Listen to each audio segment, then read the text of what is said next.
প্রিয় চতুর্থ শ্রেণীর শিক্ষার্থীরা, আশা করছি তোমরা অনেক অনেক ভালো আছো। আজকে তোমাদের বাংলাদেশ ও বিশ্ব পরিচয় বইয়ের তৃতীয় যে অধ্যায়টি আছে, ছেলে মেয়ে সমতা, এই অধ্যায়টি আমরা খুব সহজে সমাধান করব। তোমরা যদি ভিডিওটি সম্পূর্ণ দেখো, তাহলে অধ্যায়টি থেকে যে প্রশ্নগুলো করা হয়েছে সেগুলোর উত্তর খুব সহজে দিতে পারবে। শিক্ষার্থীরা ভিডিও শুরু করার আগে তোমরা যদি ফারহান একাডেমি ইউটিউব চ্যানেলের নতুন দর্শক হও, তাহলে অবশ্যই চ্যানেলটি সাবস্ক্রাইব করে দিবে। আমরা এই চ্যানেলের মধ্যে তোমাদের জন্য সকল বইয়ের ভিডিও নিয়ে হাজির হব। চলো ভিডিওটি শুরু করি।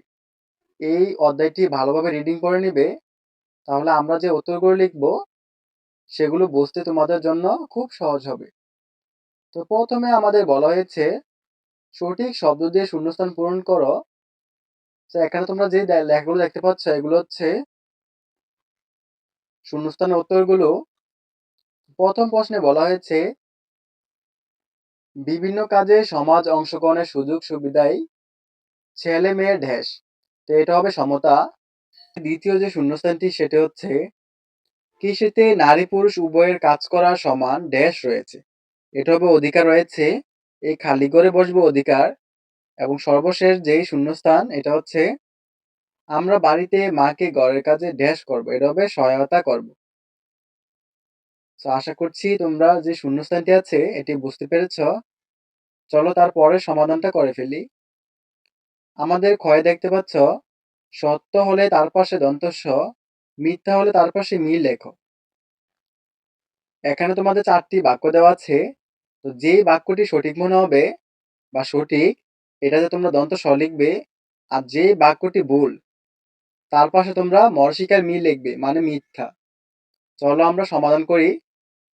প্রথম বাক্যটি হচ্ছে পারিবারিক সিদ্ধান্ত নেওয়ার ক্ষেত্রে মেয়েদের মতামত নেওয়ার প্রয়োজন নেই। তো আমরা জানি সবারই মতামত নেওয়ার প্রয়োজন রয়েছে। আমার 1 নম্বরটা হবে মিথ্যা। তো প্রথমেরটা হবে মিথ্যা। আমাদের প্রথম যে বাক্যটি এটা হচ্ছে মিথ্যা। 2 নাম্বার দেখতে পাচ্ছ একই কাজে নারী পুরুষকে সমান মজুরি দিলে সমতা ভিত্তিক আচরণ প্রতিষ্ঠিত হয়। এটা হচ্ছে সত্য। আমরা জানি যদি একই কাজ করে নারী পুরুষকে সমান মজুরি দেওয়া হয় তখন সমতা ভিত্তিক আচরণ প্রতিষ্ঠিত হয়। 3 নাম্বার বাক্যে বলা হয়েছে ক্লাস ক্যাপ্টেন নির্বাচনে ছেলে ও মেয়েদের উভয়কে সমান গুরুত্ব দেওয়া প্রয়োজন। তো এটাও সত্য। আমরা সত্য লিখে দিব। সর্বশেষ যে বাক্য এটা হচ্ছে কোনো কাজে ছেলে মেয়ে একই সাথে অংশগ্রহণ করলে পারস্পরিক সম্মান ও শ্রদ্ধা বৃদ্ধি পায়। তো এটাও হবে সত্য। আমরা জানি ছেলে ও মেয়ে যদি একসাথে সহযোগিতা করে সেই কাজে সম্মান ও শ্রদ্ধা বৃদ্ধি পায়। তো এটাও হবে সত্য। শিক্ষার্থীরা, আশা করছি তোমরা তোমাদের 2 নঙে যে সত্য মিথ্যা দেওয়া আছে এগুলো বুঝতে পেরেছ। গ এবং গহ নঙে দেওয়া আছে 2টি করে 4টি প্রশ্ন দেওয়া আছে। চলো এই প্রশ্নগুলো সমাধান করে ফেলি। শিক্ষার্থীরা প্রশ্নগুলো সমাধান করার আগে তোমরা যদি ফারহান একাডেমি ইউটিউব চ্যানেলের নতুন দর্শক হয়ে থাকো তাহলে অবশ্যই চ্যানেলটি সাবস্ক্রাইব করে দিবে এবং তোমাদের বন্ধুদের কাছে ভিডিওটি শেয়ার করে দিবে। চলো সংক্ষিপ্ত এবং বর্ণনামূলক প্রশ্নগুলো সমাধান করি। আমাদের প্রথম সংক্ষিপ্ত প্রশ্ন হচ্ছে ছেলে মেয়ের অসমতা 3টি ক্ষেত্রের নাম লেখো। তো ছেলে মেয়ের অসমতা 3টি ক্ষেত্র হলো 1 নাম্বার হচ্ছে খাদ্য, 2 নাম্বার শিক্ষা,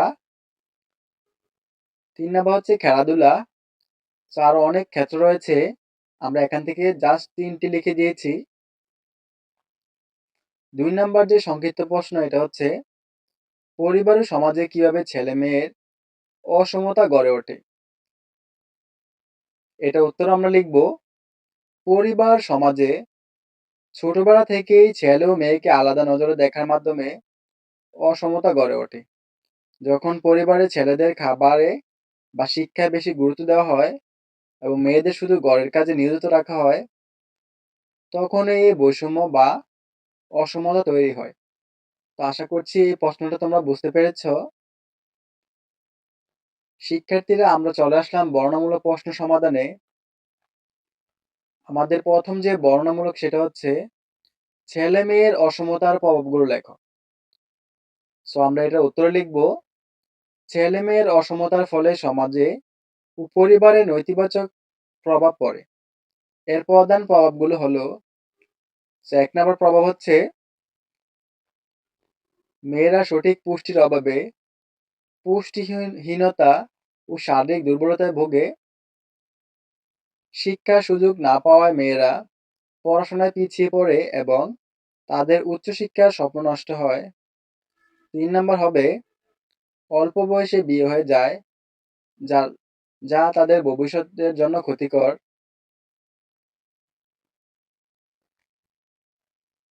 এবং ৪ নাম্বার হচ্ছে মানসিক বিকাশ বাধাগ্রস্ত হয় এবং তারা হীনমন্যতায় ভোগে।